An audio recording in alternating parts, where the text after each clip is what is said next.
Welcome to District Command Central, your go-to source for the latest news and updates on the Washington Commanders. Don't forget to hit that subscribe button and ring the bell so you never miss a play. The Washington Commanders have officially placed wide receiver Noah Brown on season-ending injured reserve, bringing an abrupt end to what has been a frustrating and injury-plagued season. For the veteran pass catcher, Brown, who will celebrate his 30th birthday next month, suffered a rib injury in Sunday's hard-fought 29-21 victory over the New York Giants, a game that broke an 8-game losing streak and provided a rare moment of optimism in a difficult year for the franchise. This latest setback adds to a season already marred by injuries for Brown, who missed weeks 3 through 13 due to an ankle injury, limiting him to just 5 catches for 83 yards and no touchdowns across for starts. Brown's career, spanning 91 games with 38 starts across 3 different franchises, has been productive when healthy, accumulating 155 receptions for 2,083 yards and 6 touchdowns during stints with the Dallas Cowboys, Houston Texans, and now Washington Commanders. His absence leaves a void in the receiving corps that the team must address immediately, particularly as they consider roster moves for both the remainder of this season and the strategic positioning of the franchise heading into the 2026 NFL Draft. In response to Brown's injury, the Commanders have signed veteran wideout Chris Moore from the practice squad to the 53-man roster in a corresponding move. Moore, 32, has contributed 10 receptions for 192 yards and 1 touchdown in 11 games with 5 starts this season, providing a measure of experience and depth to a receiving room now thinner than ever. While Moore's addition does not fully replace the production or skill set of Brown, it does give quarterback Kyle Allen a viable target and offers the coaching staff flexibility in offensive scheming for the remainder of the year. The timing of this move also underscores the dual focus the organization must maintain, winning the remaining games while also evaluating talent and preparing for the offseason, as the Commanders sit at 4 wins and 10 losses. Their victory against the Giants not only ended a disheartening losing streak, but also allowed the team to almost fall out of the top 10 in the 2026 draft order, highlighting the delicate balance between competing now and planning for the future. Draft considerations loom large for Washington as the team looks ahead to the 2026 offseason, with wide receiver projected as a priority position due to impending free agency moves. With Deebo Samuel set to hit the open market, the Commanders face the necessity of adding a young, dynamic pass catcher to complement Terry McLaurin, Jalen Lane, and Luke McCaffrey for next season. NFL analyst Chad Reuter has emphasized that while receiver is an important need, the Commanders' top priority should be bolstering the edge position, followed by reinforcing receiver depth, cornerback, linebacker, and then safety. This layered hierarchy of needs reflects a team that, despite being just 1 win shy of a potential Super Bowl appearance last year, is now confronting a roster with significant gaps that must be addressed with precision in the draft. The challenge is compounded by contract uncertainties, roster turnover, and limited draft capital, forcing general manager Adam Peters to make strategic choices that could define the trajectory of the franchise for years to come. Contractual considerations further complicate Washington's offseason strategy, particularly in the receiving room, while McLaurin, Lane, and McCaffrey are under contract for next season. Samuel's departure would leave the team with a dead cap hit of just over $12 million. Unless a new agreement is reached, other potential contributors, such as Treylon Burks, are not yet under contract for the next season, although their performances in the concluding games could shape negotiations and influence off-season roster decisions. The cornerback group also presents a complex puzzle, with only Mike Sainristil and Trey Amos under rookie deals, and veteran Marshon Lattimore serving as the sole experienced cornerback under contract, commanding an $18.5 million salary cap hit. Linebacker depth exists, but experience is thin should Bobby Wagner retire or depart. Frankie Lavu becomes the senior presence, supported by younger players like Jordan McGee, El Cajo, and Kane Medrano. Safety, on the other hand, represents the most stable area, with 5 players under contract, indicating that the team's focus there will likely center on upgrading talent rather than adding numbers. The 14th victory over the Giants, while ending a demoralizing losing streak, casts a spotlight on the challenges ahead for Washington in the 2026 draft and off-season planning.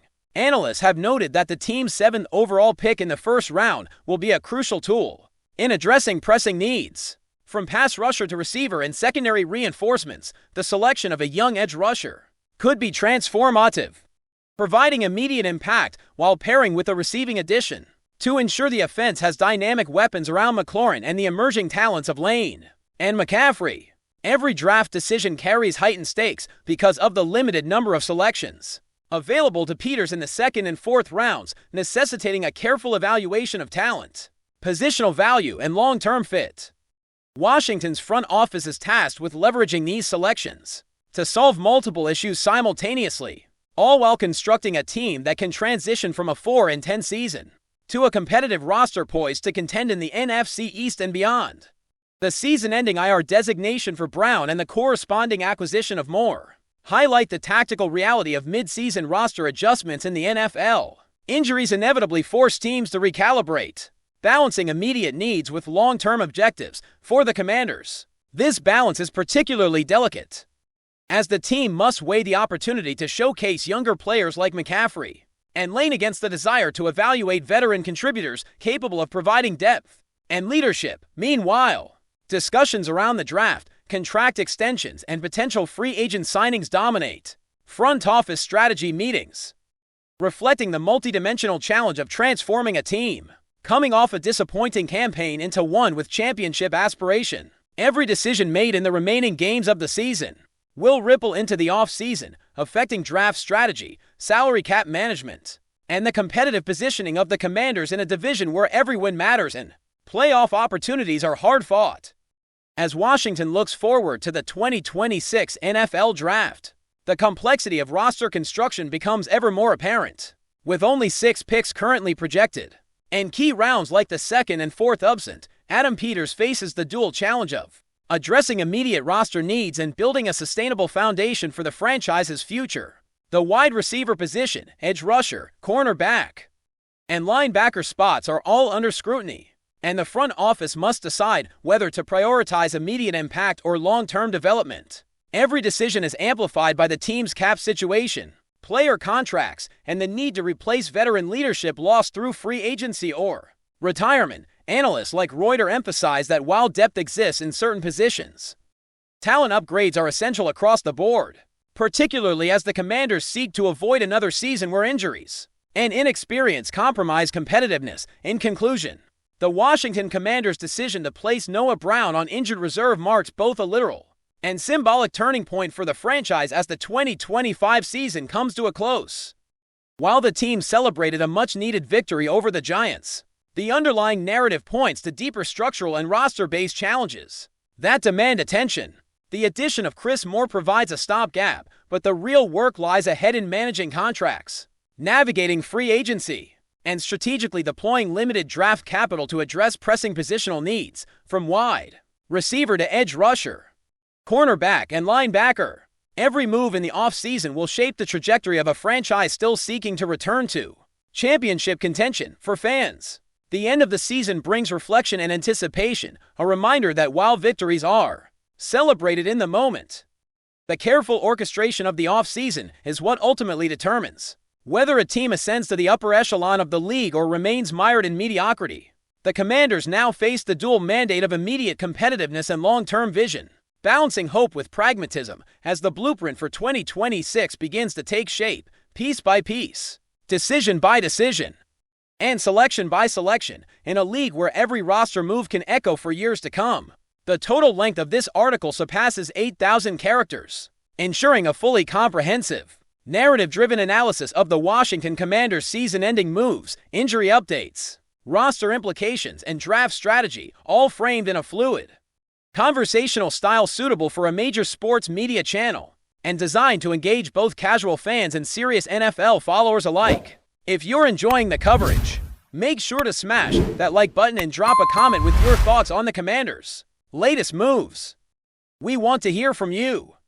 According to sources who have been closely following the free agency moves, Trey Hendrickson, one of the most dynamic pass rushers in the league, has officially signed with the Washington Commanders. Now, we're not just talking about a standard free agent signing here. This is the kind of move that has the potential to redefine an entire division.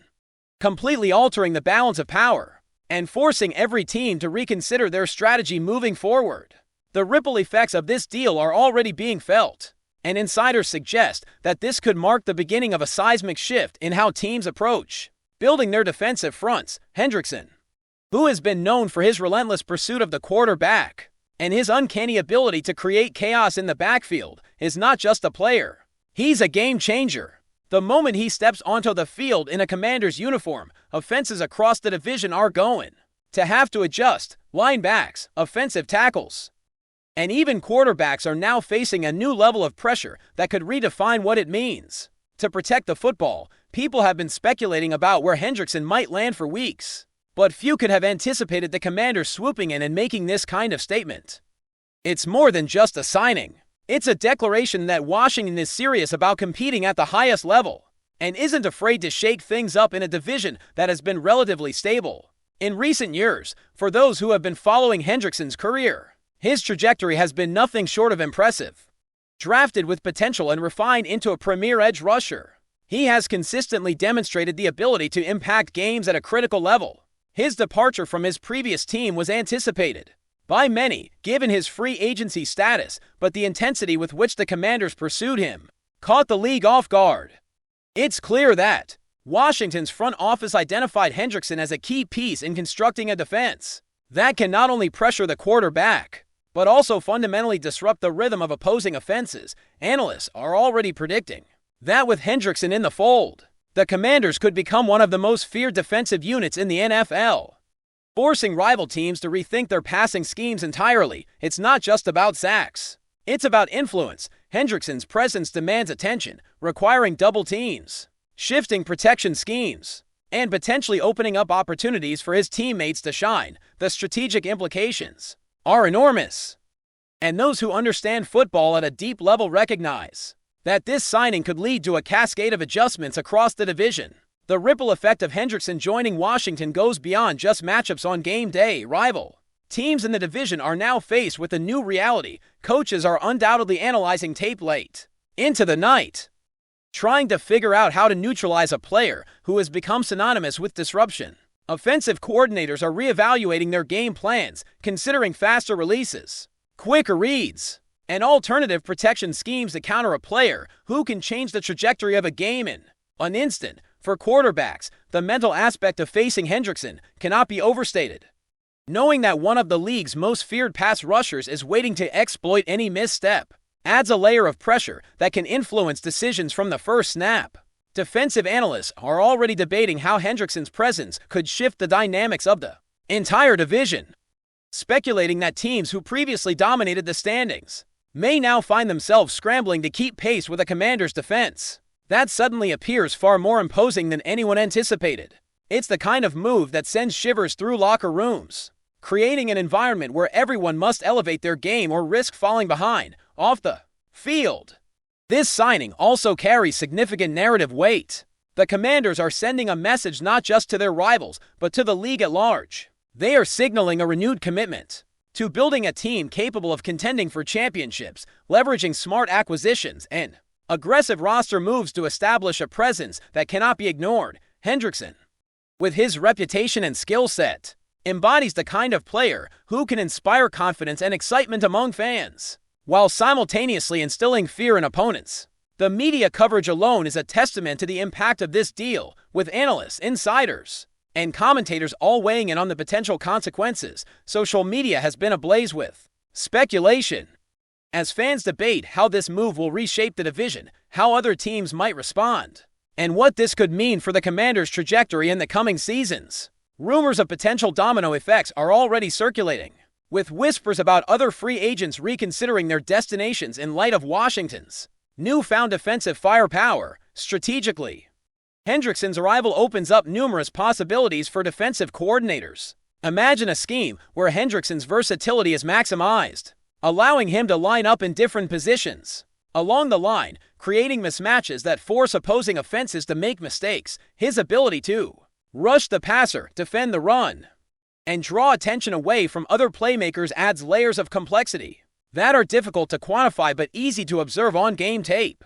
Teams in the division that may have previously relied on predictable offensive approaches will now need to innovate, potentially altering the way they draft, train, and approach in-game adjustments. It's not an exaggeration to suggest that this signing could influence draft strategies, free agency decisions, and coaching philosophies across multiple franchises. In essence, Hendrickson's move to the Commanders is not just a roster change. It's a potential catalyst for a broader evolution in the division's competitive landscape. The timing of this move also adds intrigue by securing Hendrickson now. The Commanders have not only addressed a critical need on defense, but have also set a tone. For the offseason, other teams will be watching closely, evaluating their own roster gaps and considering whether they can match or counter Washington's aggressive approach. The psychological impact cannot be ignored. Players, coaches, and fans alike are now recalibrating expectations for the Commanders. This is more than a signing, it's a statement of intent, a bold move that communicates ambition, strategy, and a willingness to invest in transformative talent.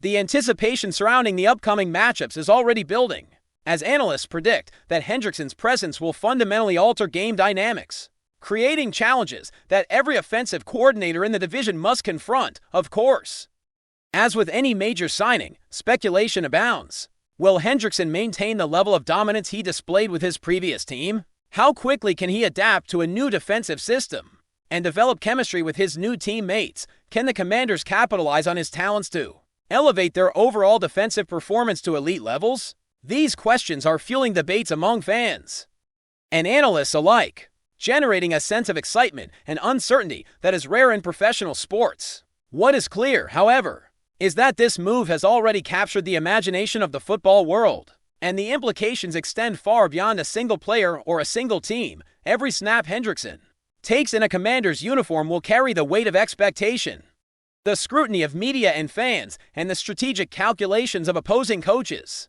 The narrative is unfolding in real time, and the potential for dramatic storylines is immense. Ultimately, the signing of Trey Hendrickson by the Washington Commanders is more than just a transaction. It is a moment that could redefine an entire division. The shockwaves are already being felt, from front offices to locker rooms to the fans who live and breathe football. Every team in the division is now faced with a new paradigm, one where defensive disruption is more potent than ever, and where Hendrickson's talent could be the catalyst for a cascade of adjustments that reshape the competitive landscape. Whether this move translates into immediate success on the field remains to be seen, but the potential impact is undeniable. Analysts are already projecting that Hendrickson's presence could lead to more turnovers, more sacks, and a level of defensive dominance that might have seemed unattainable for Washington in recent seasons. The rumor mill, the speculation, the excitement, it's all converging into a narrative that no fan, player, or coach can ignore. The Commanders have made their move, and the division will never look the same again. Thanks for tuning into District Command Central. Make sure to subscribe and follow us for all the Commanders news you need. Until next time, keep the faith and hail to the Commanders.